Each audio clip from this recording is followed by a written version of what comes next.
قرآن مجید کی تلاوت، ترجمہ، تفسیر، حدیث، نعتیں، تجوید، گرامر کے لیے اس چینل کو سبسکرائب کریں، ویڈیو کو شیئر کریں اور لائک کریں۔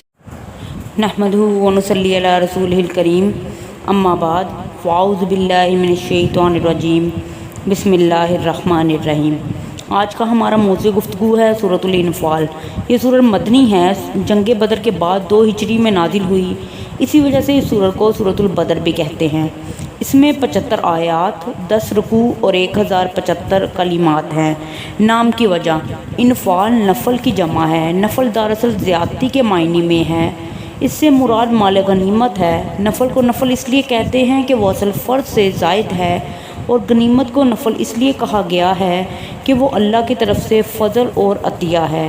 مال غنیمت چونکہ پہلی امت پر حلال نہیں تھا، اس امت پر بطور فضل و زیادت حلال کر دیا گیا۔ نیز غنیمت اس مال کو کہتے ہیں جو جہاد میں کافروں سے حاصل ہو، اور فقہا کی اصطلاح میں نفل کا اطلاق اس مال پر ہوتا ہے جو مسلمانوں کا امیر کسی غازی کو اس کافر مقتول کا گھوڑا یا ہتھیار دے دے جس کافر کو اس غازی نے قتل کیا ہے۔ چونکہ یہ مال غازی کو اس کے اصل حصہ سے زیادہ ملتا ہے، اس لیے زائد عطیہ کو نفل کہا جاتا ہے۔ گزشتہ صورت سے ربط۔ گزشتہ صورت میں انبیاء کرام کا اپنی اپنی قوموں اور امتوں کے مقابلہ میں غلبہ اور کامیابی کا ذکر تھا۔ اب اس صورت میں زیادہ تر غزوہ بدر کا بیان ہے، جس میں اللہ تعالیٰ نے نبی صلی اللہ علیہ وآلہ وسلم کو محض تائید غیبی سے فتح و نصرت اور غلبہ عطا کیا۔ ظاہری اسباب اور ظاہری ساز و سامان کے لحاظ سے صحابہ کرام رضی اللہ عنہ بالکل بے سر و سامان تھے، لیکن اللہ تعالیٰ نے اس بے سر و سامان لوگوں سے سردارانہ قریش کے غرور اور تکبر کو خاک میں ملا دیا، اور صحابہ کرام رضی اللہ عنہ کی ایک مٹھی بھر جماعت کو جو ملائکہ مقربین لا یستکبرون عن عبادتہ ویسبحون ولہ یسجدون کا نمونہ تھی۔ یہ بات گزشتہ سورت کے خاتمہ کے ساتھ ربط ہے، جو کہ متکبرین کے لشکر جرار پر غالب آئی، اور یہ کامیابی و کامرانی تقوی و توکل کی برکت تھی۔ اس لیے اس سورت کو تقوی، خوف و خشیت اور توکل سے شروع فرمایا تاکہ معلوم ہو جائے کہ دنیا اور آخرت کی کامیابی کا دار و مدار اخلاص، تقوی، توکل اور اطاعت خدا اور رسول پر ہے۔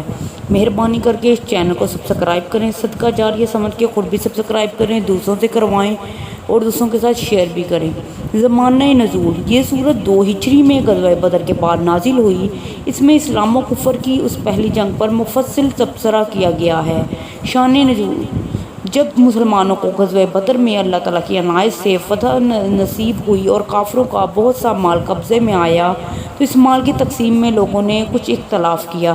ایک گروہ یہ کہتا تھا کہ غنیمت کے زیادہ حقدار ہم ہیں، ہم نے دشمنوں کو قتل کیا ہے، ہم نے ان کو شکست دی ہے۔ دوسرا گروہ یہ کہتا تھا کہ ہم زیادہ حقدار ہیں کیونکہ ہم تمہاری پشت پناہی پر تھے، تم ہماری قوت سے لڑے ہو، خدا بخواستہ اگر شکست ہوتی تو تم بھاگ کر ہمارے پاس آ کر دم لیتے۔